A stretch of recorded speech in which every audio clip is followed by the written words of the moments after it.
en un lunes amando nuestra fe. Hoy estamos en la tercera parte, ¿quién es Dios? Con esto culminamos una primera catequesis para acercarnos al Señor, para acercarnos pues, a la verdad de nuestra fe, poderla amar, podernos entregar de lleno a Él.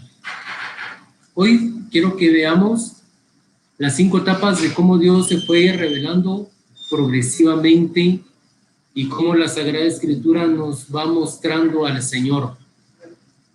Claro, no podemos encerrar, por decirlo así, a Dios en un concepto, en una definición, pero sí podemos ir descubriendo que a lo largo de la Sagrada Escritura nos va describiendo, nos va diciendo progresivamente quién es Dios.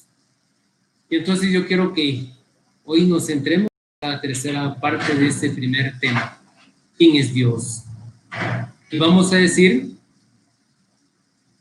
que Dios se revela progresivamente, pero también es bueno que tengamos claro que Dios está por encima de toda descripción o imagen. No me refiero a que no sean buenas las imágenes. Avanzando vamos a ver esta parte de nuestra fe también, pero a Dios no se le puede encerrar en una descripción única, no se le puede encerrar en una imagen y decir aquí está Dios, aquí se contiene todo. No se puede. Sin embargo, la Biblia va señalando los atributos de Dios,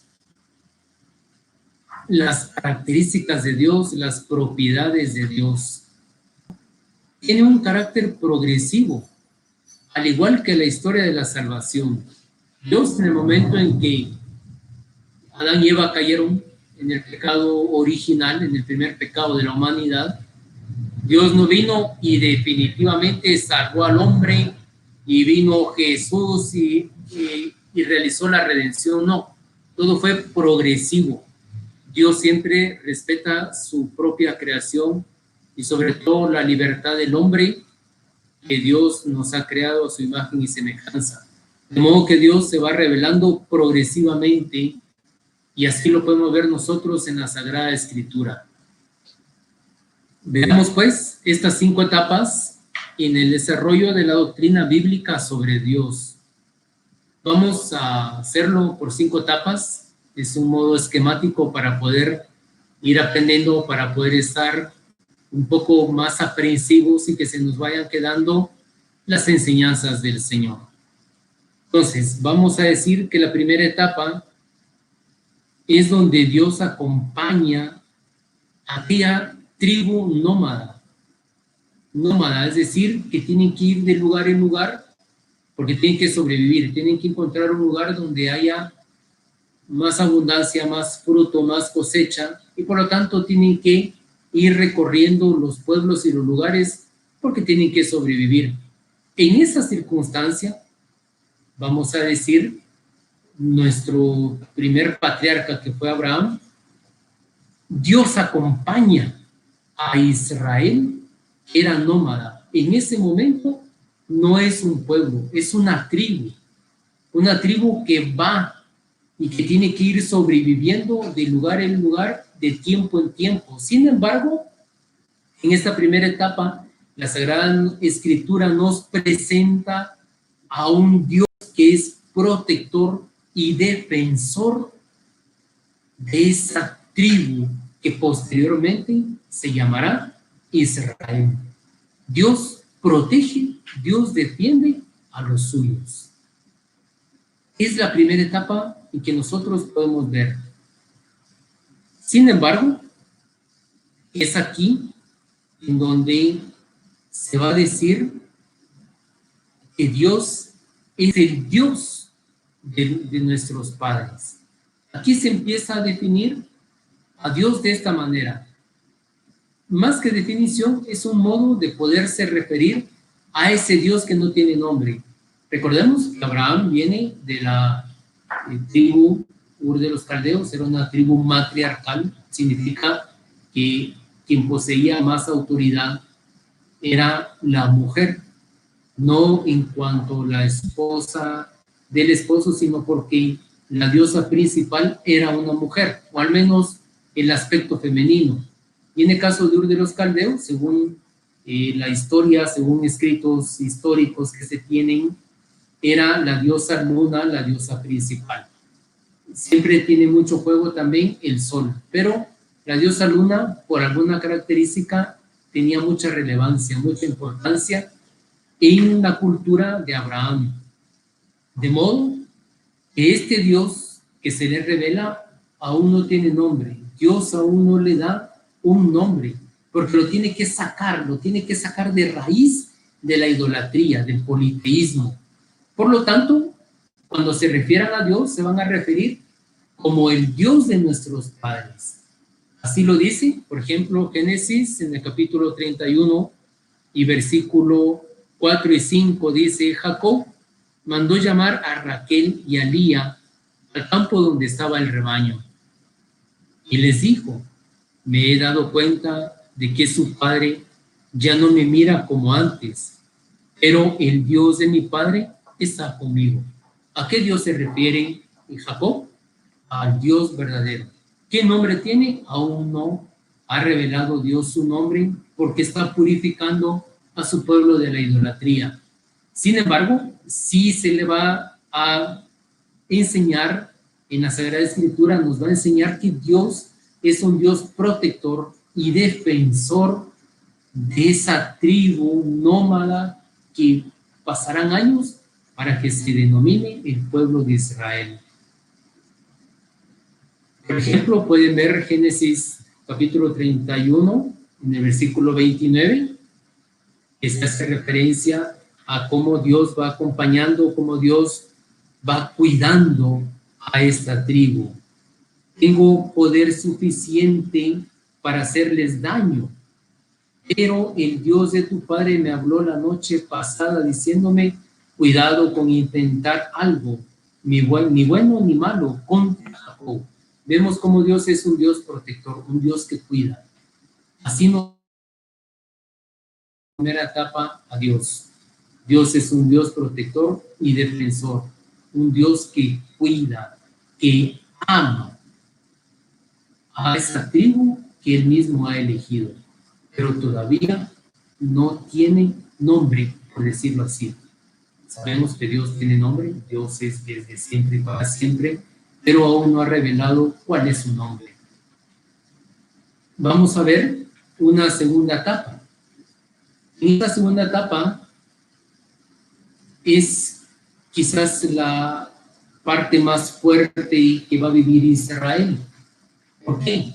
Porque en esta segunda etapa va a ser el recorrido que Israel, que de momento son 12 tribus, tiene que hacer hacia la tierra de Canaán. Tiene que pasar el desierto, tiene que pasar las aguas para poder llegar a Canaán, conquistar la tierra, que es la tierra prometida, que es la tierra que Dios le dijo a Abraham que le iba a entregar. De modo que aquí se encuentra, y que lo decíamos hace 8 días, algo muy importante: la alianza de Dios con su futuro pueblo. En el momento en que se realiza la alianza, esas 12 tribus quedan constituidas como el pueblo de Israel. La alianza de Yahvé con el pueblo marca pues la segunda etapa, es el centro que va a marcar la segunda etapa de cómo la Sagrada Escritura nos va revelando quién es Dios. Primero dijimos que nos presenta a un Dios sin nombre, pero que es protector, pero que es defensor, que ama a esa tribu que ha escogido, que no es uno de los dioses que han tenido las otras culturas, los otros pueblos. No, no es un Dios que es parte de la nación, no es un Dios que el hombre se crea, es un Dios que se ha revelado a sí mismo, pero que todavía no ha dado su nombre porque está purificando su pueblo. En la segunda etapa descubrimos entonces que es Dios quien crea una alianza, hace una alianza con esas 12 tribus de Israel, recordemos que a Jacob se le cambia el nombre y se le dice Israel, el fuerte de Dios, ¿verdad? Eso significa Israel. Esa terminación el en el nombre hebreo significa Dios. Es un nombre genérico, no se refiere exactamente al Dios de nuestros padres, Abraham, Isaac, Jacob, al Dios que conocemos. En la Sagrada Escritura se puede referir a los dioses paganos, porque la palabra él en hebreo significa Dios. Vamos a repasar para esto Éxodo capítulo 3, para que veamos cómo es que la alianza es el centro, es clave en esta segunda etapa, de cómo la Sagrada Escritura nos va presentando a Dios mismo. Y estamos en el momento en que Dios se le aparece a Moisés y lo llama. La vocación de Moisés para liberar al pueblo de Israel. En el capítulo 3 de Éxodo, vamos a leer algunos versículos, no todo, porque tampoco podemos abarcar todo este tiempo para ello. Tenemos que, primero Dios, alcanzar esa tercera parte de la catequesis. Dice así: no te acerques, quítate las sandalias. Aquí se está manifestando a Moisés, porque el lugar que pisas es sagrado. Y añadió: yo soy el Dios de tu padre, el Dios de Abraham, el Dios de Isaac y el Dios de Jacob. Moisés se cubrió el rostro porque temía mirar a Dios. Y entonces viene Dios, lo elige y le dice que tiene que sacar a su pueblo para rendirle el culto verdadero en la alianza que Dios quiere hacer con su pueblo. Y dice: yo soy el que soy. Aquí es donde por primera vez da su nombre, un nombre que lo vamos a ver antes de que termine la catequesis, en la última parte que vamos a repasar. Es un nombre que sí es nombre, pero que al mismo tiempo no lo podemos encerrar en un cubo, no lo podemos encerrar en una sola palabra, no se puede. Entonces, Éxodo 3:14, Dios contestó a Moisés, después de que Moisés le dice: ¿y quién voy a ser yo que me está hablando? O sea, ¿cómo voy a identificar que realmente eres tú? Y dice que Dios le responde a Moisés que le dirá a su pueblo: yo soy el que soy. Explícaselo así: me ha enviado a ustedes. Y aquí se va a ir desarrollando toda la parte para que se dé la alianza en el monte Sinaí. Nosotros podemos seguir leyendo aquí, pero sí es bueno que ustedes repasen ahí en casa toda esa parte del Éxodo, y se da la alianza de Yahvé con su pueblo en el monte Sinaí. Le revela el nombre a Moisés, pasan un montón de controversias, se desarrollan y se desatan las pestes, todas las plagas, hasta que queda liberado el pueblo de Israel, y a pesar de eso todavía lo sigue el faraón, pero en el desierto se da la alianza en el monte Sinaí. Esto es clave porque ahí es en donde la Sagrada Escritura dice: aquel Dios del Padre, ese Dios hace una alianza en el monte Sinaí más de 400 años después, y esa tribu nómada que venía desde la parte de Ur de los Caldeos hacia el sur, constituye en pueblo en el desierto, constituye en pueblo esas 12 tribus de Israel: el Dios de Abraham, el Dios de Isaac, el Dios de Jacob. Y entonces ya vamos viendo la segunda etapa, cómo es de importante, porque es aquí la alianza de Dios con su pueblo de Israel. Saca, libera a Israel de Egipto, escoge a Moisés, libera a Egipto, lo lleva al desierto, constituye la alianza para que se dé el culto verdadero. Y entonces esas 12 tribus de Israel, que son los 12 hijos de Jacob, que no tienen relación de pueblo, son el pueblo de Israel. Esas 12 tribus constituyen el pueblo de Israel. Esa es la segunda etapa. Luego tenemos una tercera etapa. Vamos viendo cómo la Sagrada Escritura progresivamente nos va enseñando las propiedades de Dios. No podemos abarcar a Dios con nuestra mente tan chiquita, somos criaturas y dependemos de Él, pero sí podemos ir conociendo esas propiedades, esos atributos que la Sagrada Escritura poco a poco nos va enseñando. En la tercera etapa, una vez que ha constituido a las 12 tribus de Israel en un pueblo, vamos a ver que Dios instaura el reino de Judá. Aquí es una parte clave y es también descubrir cómo es que Dios actúa con tanto misterio pero con tanta misericordia. Dios instaura el reino de Judá y la dinastía davídica.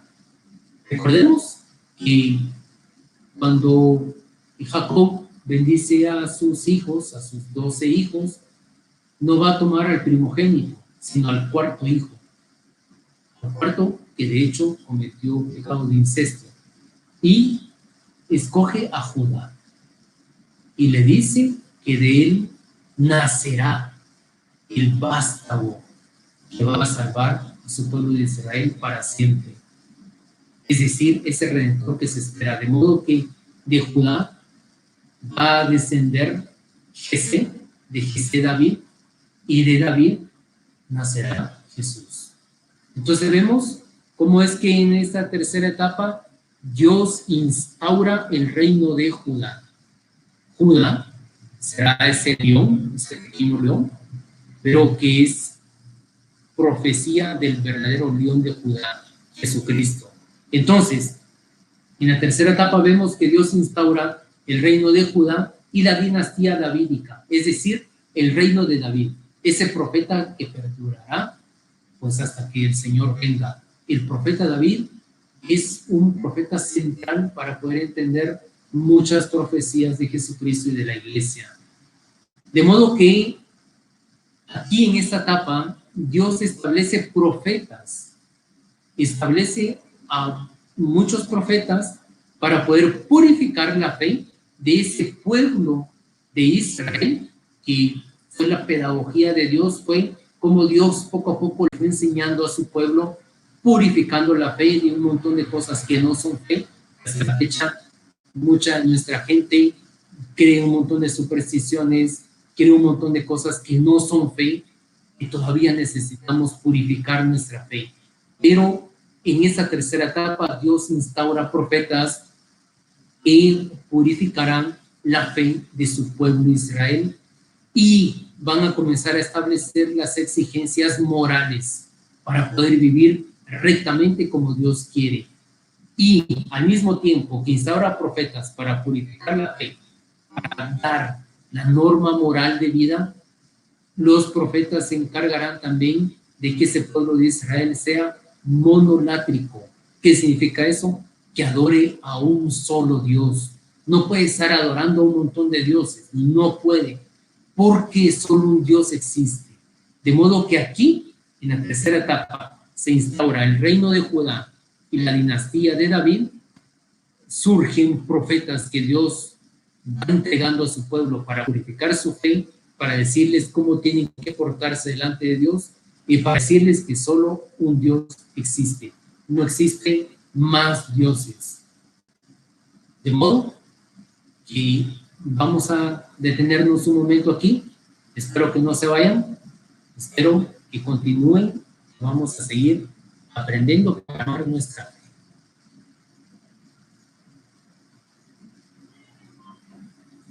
Pues aquí en el canal no puedo aumentar yo la catequesis, pero y gracias a los que estén conectados, espero que les sirva de mucho provecho y es un momentito que nos quedamos en este corte. Dios los bendiga, los saludaré por acá.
aquí, si tienen un comentario, alguna sugerencia o algo para poder desarrollar más adelante la catequesis, pues con mucho gusto.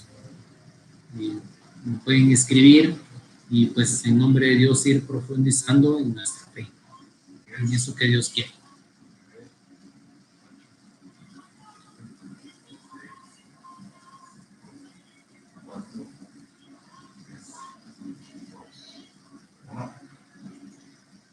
Estamos de vuelta. Dios los bendiga.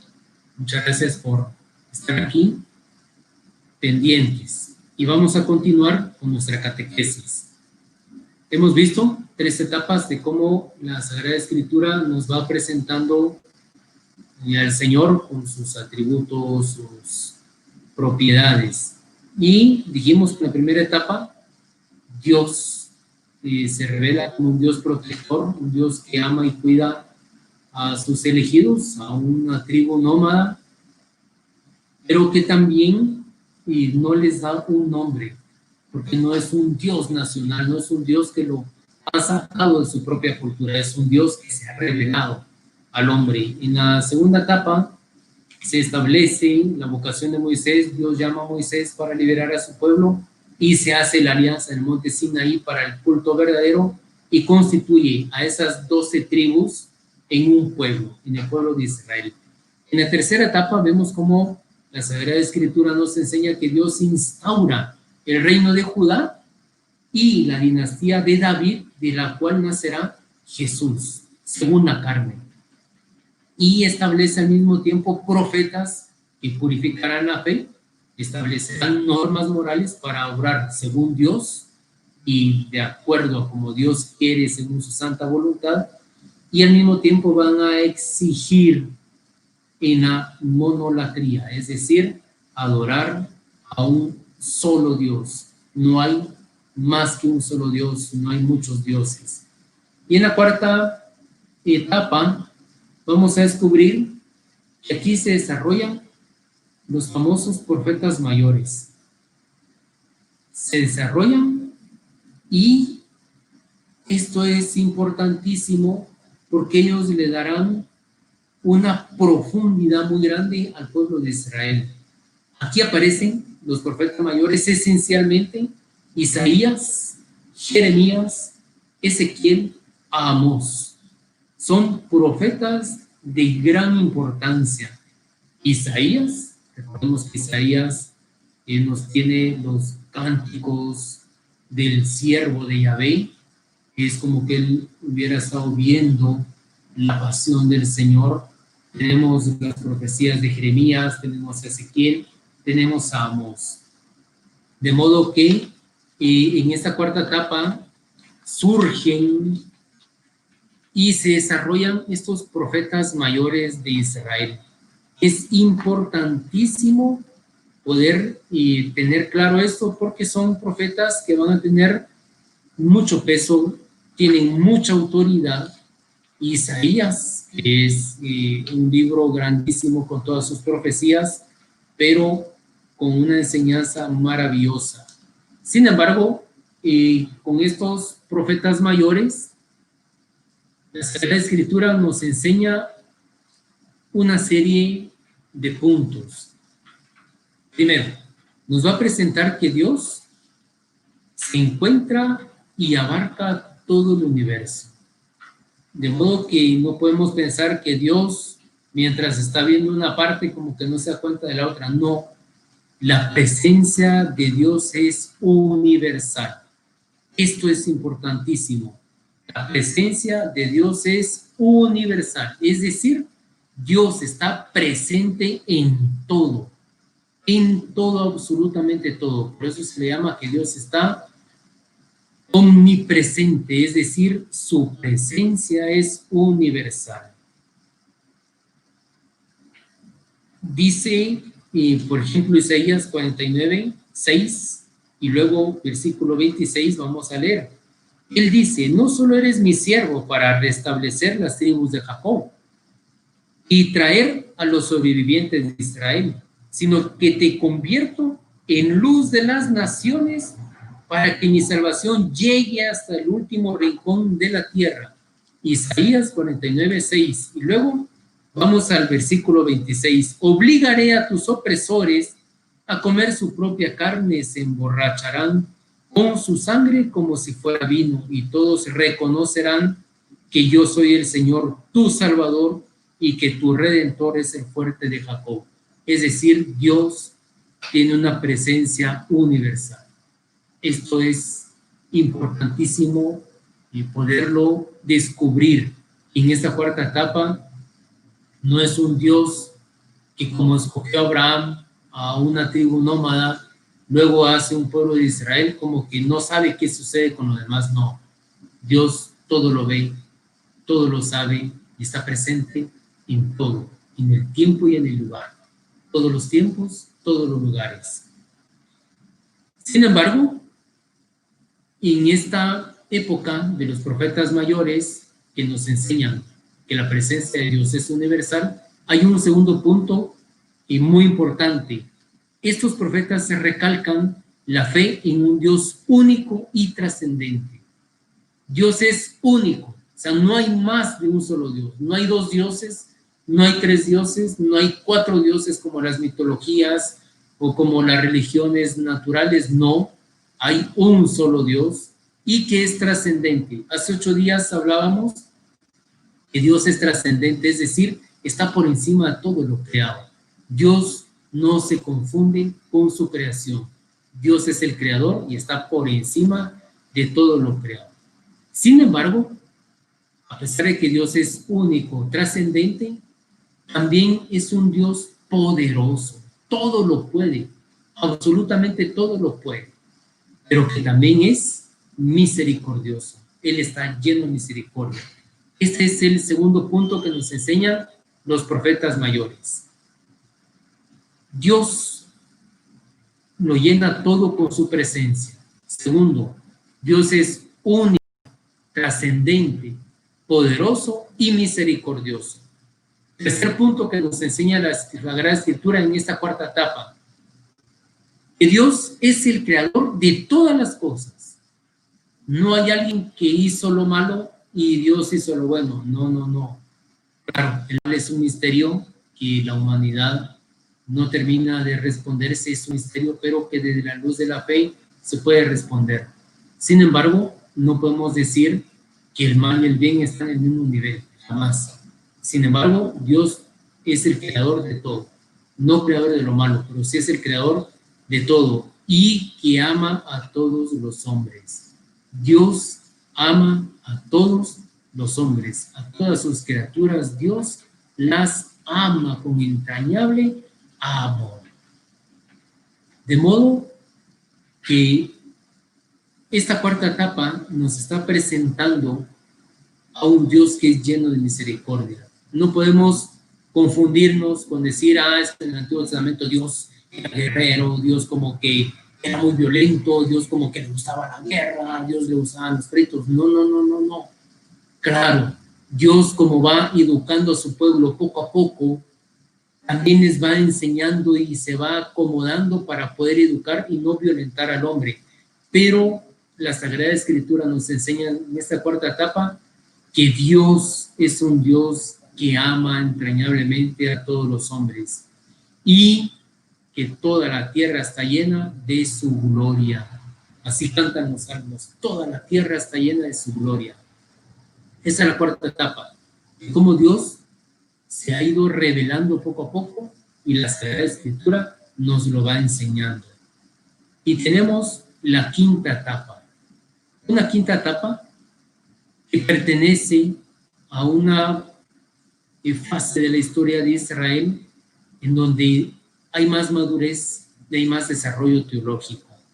A esta etapa pertenecen, por ejemplo, el libro de Job, el de Eclesiastés y la mayoría de los salmos. Estamos en la etapa de David, pero también de otros autores de los salmos. Aquí se ha desarrollado plenamente la teología sobre Dios. Podemos decir que Israel ha logrado madurar teológicamente sobre Dios. Ha logrado alcanzar mucha madurez. Ha logrado alcanzar una plenitud en su estudio sobre Dios, de modo que aparecen los libros sapienciales, Job, Eclesiastés, la mayoría de los salmos. ¿Y qué nos enseñan estos libros? Nos enseñan algo que es maravilloso, algo muy hermoso, que Dios existe y todo lo que existe viene de Él, que Él es un Dios providente y que nunca abandona a los suyos. Miren qué bonito cómo es que en la primera etapa aquel Dios que aparentemente saber quién era y que quizás estaba muy lejos o no podía ser tan personal, la Sagrada Escritura nos va diciendo no es así. Lo que pasa es que poco a poco nos ha ido enseñando quién es Dios, los atributos que tiene Dios, hasta llegar a decirnos: Dios te ama incluso más que a ti mismo. Dios me ama incluso más que a mí mismo. Esto es importantísimo, esto es claro. De modo que en esta quinta etapa, en donde aparece el libro de Job, Eclesiastés y la mayoría de los salmos, se ha desarrollado plenamente la teología judía en torno a Dios, alrededor de Dios.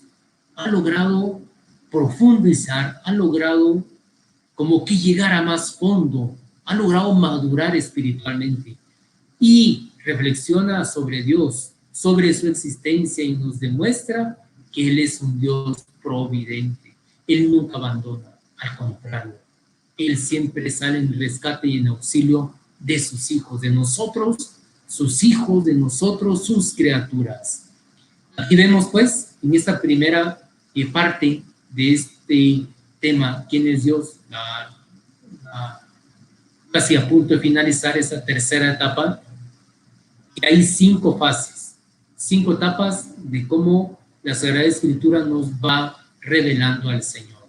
Dijimos que la primera es un Dios que aún no tiene nombre, porque tiene que educar a su pueblo, pero que es protector y defensor y que ama entrañablemente a todos los hombres, pero aún no tiene un nombre revelado.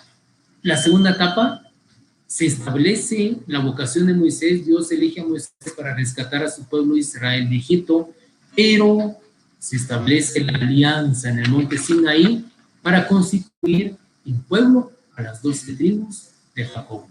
En la tercera etapa, vemos cómo Dios instaura el reino de Judá y la dinastía davídica, y surgen profetas que purificarán la fe, pondrán las normas morales y exigirán la monolatría, adorar a un solo y único Señor. En la cuarta etapa vamos a descubrir que aquí surgen los profetas mayores, Isaías, Amós, Jeremías, Ezequiel, y que nos enseñan 4 puntos importantes. Primero, la presencia de Dios lo llena todo. Dios es omnipresente, está presente en todo el universo. Segundo, tenemos que creer en un Dios único y que al mismo tiempo es trascendente, pero que nos ama con una misericordia infinita. Tercer punto que nos enseña Dios es creador de todas las cosas y ama a todos los hombres. Cuarto punto de esta cuarta etapa, toda la tierra está llena de la gloria de Dios. Toda la tierra está llena de la gloria de Dios. Tenemos que tener claro esto. Para los momentos de tribulación, todo está lleno de la gloria de Dios. Así como dice Jesús en el Evangelio, que su pasión no es una catástrofe, no. Su pasión es una manifestación de la gloria de Dios. Quinta etapa, nosotros descubrimos que aquí surgen o aparece la literatura sapiencial del pueblo de Israel. Job, Eclesiastés, la mayoría de los salmos, en donde nos muestran que Dios es un Dios que existe desde siempre y para siempre, que su providencia siempre está presente con nosotros, que nos ama entrañablemente, y para entonces el pueblo de Israel ha madurado mucho su teología. Sin embargo, para ir finalizando, ya queda poco tiempo. Quiero que nosotros estudiemos los nombres de Dios, los nombres que nos va presentando la Sagrada Escritura sobre Dios. Esto es muy importante, porque en algunas veces se le llama Yahvé, en otras Señor. Entonces vamos a ver que aparecen varios nombres. Por ejemplo, vamos a trasladarnos al Nuevo Testamento, San Mateo 6, 9, y vamos a ver que el nombre maravilloso que Jesús le da a Dios es Padre. Dios es Padre. Cuando enseña el Padre Nuestro, Él nos dirá, cuando oren, digan, Padre Nuestro. O sea, el primer nombre más entrañable que nos llama a amar y a confiar plenamente en Dios es el nombre de Padre. Dios es un verdadero Padre, es un papá, verdaderamente es papá. Pero en el Antiguo Testamento se nos van dando diferentes nombres de Dios. Recordemos que no podemos abarcar a Dios con un solo nombre. Dios, es inabarcable. Pero en su misericordia Él se ha ido revelando a nuestra poquedad, a nosotros que somos tan poca cosa, tan pequeña cosa. De modo que en los Salmos, en el Salmo 111, versículo 9, a Dios se le llama que Dios es santo. Dios es santo. Y de hecho Jesús, en el Evangelio de San Mateo, va a decir que tenemos que ser santos como su Padre es santo. Es decir, que santo es un nombre que la Sagrada Escritura le da a Dios. Ese es el primer nombre en el Antiguo Testamento. Salmos 111, 9. No en el primer nombre en cuanto que aparezca primero, no, sino que para que vayamos viendo progresivamente cómo Dios se ha ido manifestando y cada nombre da un atributo de Él. Dios, se dice en Malaquías capítulo 1, versículo 11 y versículo 14, que Dios es grande y terrible. Dios es grande y terrible. Es otro nombre que se le da al Señor, grande y terrible. En Génesis 17:1 dice que Dios es El Shaddai. El Shaddai, es decir, Dios omnipotente. Dios omnipotente, El Shaddai. Es un nombre hermoso. ¿Recordamos? Como lo dije hace un momentito, esa palabra El en hebreo significa Dios. En Génesis 21:33 se le llama también el Olam, que significa Dios eterno. O sea, Dios es eterno, es un nombre que Él tiene, Olam, el Olam. Claro, no significa que solo ahí aparezca ese nombre, va a aparecer a lo largo del Antiguo Testamento, algunos con mayor veces, otras veces, y algunos otros en menores veces. También aparece en Génesis 14, 18 al 22, el Elión o el Elión. El Elión significa Dios Altísimo. Por ejemplo, el Salmo 91, el Salmo casi conocido por todos, ahí le llama el Dios Altísimo, el Elión, el Dios Altísimo, a la sombra del Dios Altísimo. De modo que también es un nombre que se le da al Señor. También podemos encontrar en el libro de Judith 16:16 el nombre Adonai, que significa Señor. Adonai significa Señor. Y encontramos en Génesis 24:27 Elohim o Elohim. Bueno, aquí voy a explicar brevemente. Elohim o Elohim, realmente en su traducción literal, significan los dioses, ¿sí? Los dioses. El significa Dios, Im, la parte final de la palabra, es plural, los dioses. Pero no significa que la Sagrada Escritura nos está diciendo que son muchos dioses. Tenemos que entender bien por qué Elohim se le da a Dios también? Primero, tenemos que ver que este nombre, Elohim o Elohim, la Sagrada Escritura se lo va a aplicar también a los dioses paganos, a dioses paganos. Pero cuando se refiere al Dios de Israel, al Dios verdadero, es como un plural de grandeza. Es decir, pueden haber otros dioses pero para nosotros este es el Dios grande de todos los dioses. De modo que así se tiene que entender esta palabra Elohim.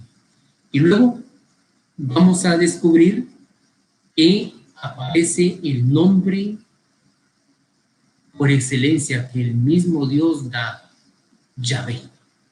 Yahvé, que originalmente no poseía vocales, sino que son 4, aunque el hebreo no se le llama letras, sino que son grafos, son 4 letras, la Y, la H, la W y la H. Originalmente no tenía vocales, como se pronuncia en hebreo, de modo que no tiene vocales, pero conforme fue desarrollándose Israel, fue perdiendo el hebreo original, el hebreo puro que tuvo al principio. Entonces tuvo que aplicar las vocales que se le acercaran más a la pronunciación, de modo que se le llama Yahvé. Pero Yahvé es un nombre, pero al mismo tiempo no es un nombre. Ese es un misterio hermosísimo, pero es el nombre de Dios. Es el nombre que le da a Moisés. Éxodo capítulo 3 del 13 al 15. ¿Quién me manda? Yo soy, le dice Dios. Dile, yo soy, te envía. Yo. Es decir, Yahvé te envía. Esto es importantísimo. Y ese mismo nombre es el que va a llevar a Jesús. Yahvé salva. Se llamará Jesús porque Yahvé salva a su pueblo. De modo que es el nombre que Dios nos da por excelencia. Es tan sagrado el nombre de Dios que lamentablemente nosotros lo usamos como queremos, jugamos con él. Pero es tan sagrado el nombre de Dios que el pueblo de Israel, cuando estaba leyendo la Sagrada Escritura en la sinagoga o en el templo, nunca pronuncia el nombre de Yahvé si aparece esta palabra como tal, Yahvé, sino que guarda un silencio que es sagrado. No puede pronunciar Yahvé porque el que pronuncia Yahvé muere lapidado, es decir, a pedradas lo tienen que matar, porque está pronunciando el nombre que está sobre todo nombre, Yahvé. De modo que estos son los nombres que la Sagrada Escritura nos enseña de Dios. El nombre por excelencia es Yahvé, Yahvé. Que Jesús es Yahvé salva. Recordemos que Yahvé está en hebreo y Jesús aparece también con hebreo y en griego. Claro, cuando se hace la traducción del Antiguo Testamento a la lengua griega, este nombre de Yahvé no se va a traducir exactamente como tal, sino que se le dirá Kyrios, y que San Pablo va a decir Jesús es Kyrios, es decir, Jesús es el Dios que se nos ha revelado desde antiguo hasta la fecha. De modo que estos son los nombres de Dios. Estas son las 5 etapas en el modo en que Dios se fue autorrevelando a su pueblo de Israel. Aquí tenemos estos nombres y pueden repasar ustedes más adelante primero Dios y por último el nombre, sobre todo nombre Yahvé. Y Jesús es Yahvé. Yahvé salva. Esto es importante. Esta es la tercera parte del primer tema. ¿Quién es Dios? Primero Dios dentro de 8 días. Continuamos con nuestra catequesis para que no solamente conozcamos, sino que amemos nuestra fe. La amemos entrañablemente con todo nuestro corazón. Así que les deseo muchas bendiciones, que tengan un buen descanso también, que disfruten con su familia, con su hogar, ámense mucho, vale la pena, Dios es amor, y que Dios habite en nuestros corazones. Hasta pronto.